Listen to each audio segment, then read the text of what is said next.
public and local transportation. We have talked about climate change. We have talked about the size of the state, the population density.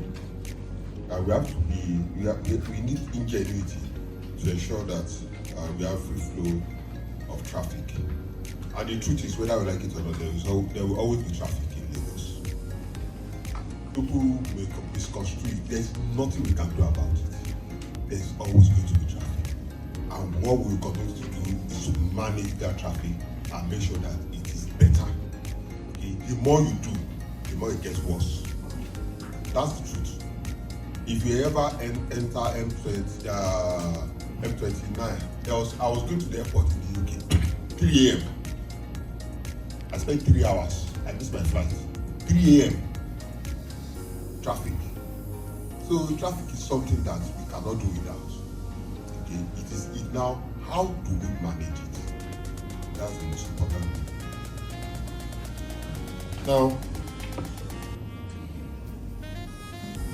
we talked about integrated modal transport system, and I think we all know what that means.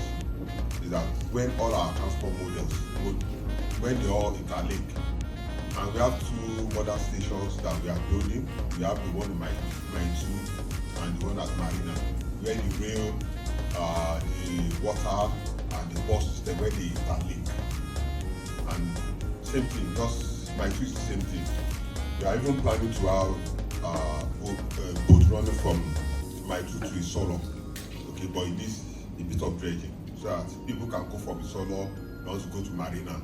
Just take a boat to Maitu, then Maitu you take a bus to Marina. So we have a lot of plans in that direction. There are a lot of things that we are planning to make sure that all our transportation systems are interlinked. Then strengthening the public bus operations, expand the bus fleet. There's something we discussed. I don't remember, yesterday we were discussing about something on our PRT. My own personal belief, okay, it was me and the commissioner. My own personal belief was we are spreading ourselves thin, that we don't have the capacity, whether we like it or not. We can't, as a state, meet up with the demands for those buses on our own, so we need people to come in. So my own suggestion is, let's take Ikorodu Road. Let's put all our buses on the Ikorodu Road. No more yellow buses on the Ikorodu Road. Put our blue buses. Let's solve that problem. Then we can go to somewhere else. But the argument is that a lot of other places that they feel neglected if you move all our buses to Ikorodu. But me, I don't see that. I see that it's a gradual process. Yes, it's something that they argue. They already have infrastructure in those sites. I understand, don't worry. Don't worry. So you see, it's neither here nor there. Because if you look at it, we built our bus line, that is over 10 years and we have not been using it. You understand? So it's neither here or there. It's something we discussed. But that's one of our plans, to expand the capacity, then enforce social regulation and standard for operators to improve their service quality and safety. I don't know if you've observed that in the afternoon you don't see our blue buses. Do you know why? Okay, you see, and that is why we need to be having this type of discussion. You see, our model is that we pay them based on the passengers they carry. So if they need to be moving every time, and if you know, they are not supposed to wait at bus stops. Okay? The model is get there, you pick, then you move to the next bus stop. You go on the roadway, high capacity, there's nobody for them to pick. And that's why those yellow buses will be working when they are not working. Okay? But our model is to pay them per passenger. But in similar claims, I won't call it, they are not really safe. Developed clients, what they pay them is their movement. So it's as they move that they pay. So they will be encouraged to even move, to be going up and down, because they know the more they move, the more they get paid. But the truth is that model needs a lot of money. I'm not sure we can afford it. So we have to find a way of funding that to make that our bus system better. Now, the truth is, I've heard people talking about CNG. Do you know that in Europe they don't use CNG? Seriously, they moved away from CNG. Okay, and we are going to CNG. I don't know. Maybe it's because they don't have gas like we do. I don't know.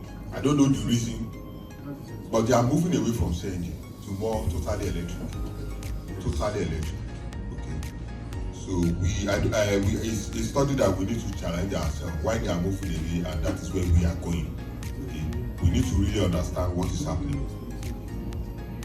And the problem with CNG is that yes, we don't have the know-how. When I say know-how, is that our mechanics, whether we like it or not, they are still mechanics. Okay. So if I have issues with my CNG, am I sure they are going to be able to repair those vehicles? So those are some of the challenges that we have. Then we are streamlining partnership with private transport operators and investors. Very, very important. Like I said, government cannot do it alone. So we need the public to bring in their finances while we provide the infrastructure. And that's what we do.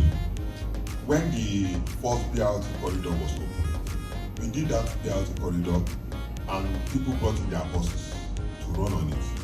Although we have some challenges with that model, we have some issues with it, but that's what we've always been doing. Now, sustainable and inclusive transport policies, and that's why we are here. Our transport policy that should be sustainable and should be inclusive.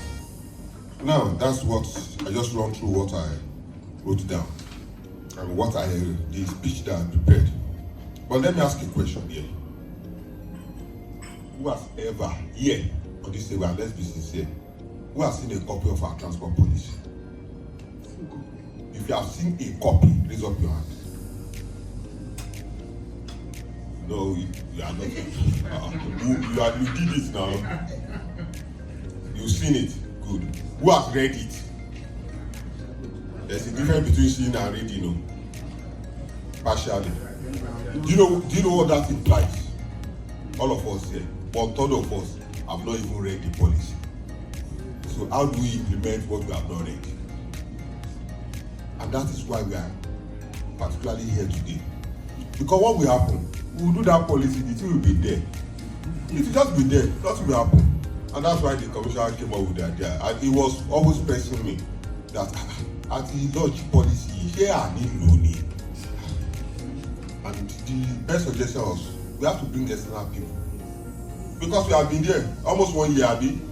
Ojowuro, Agbomeji. Over a year. Nothing has happened. By next year is election. That's the truth. Let me tell you, next year is election. It's not year after next. It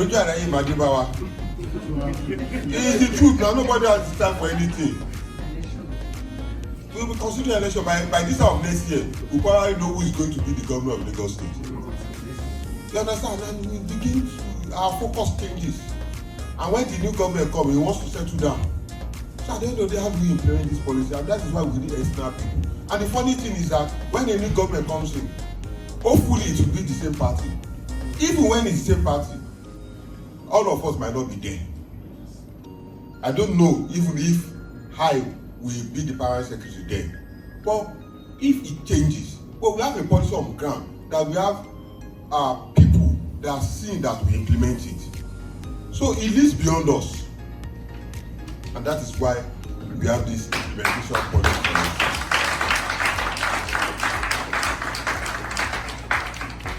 Now we have departments that are transport focused. MOT, number 1, transport engineering.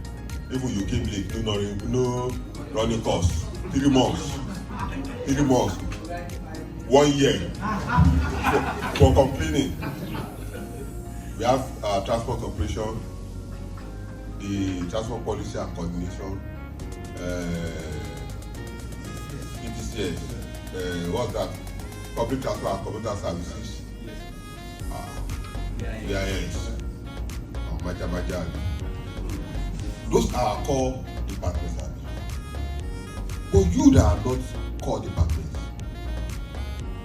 what's your purpose in this whole setting? Procurement. You tell us that we should do all our contracts, all our projects by contract. Do you know what we are doing?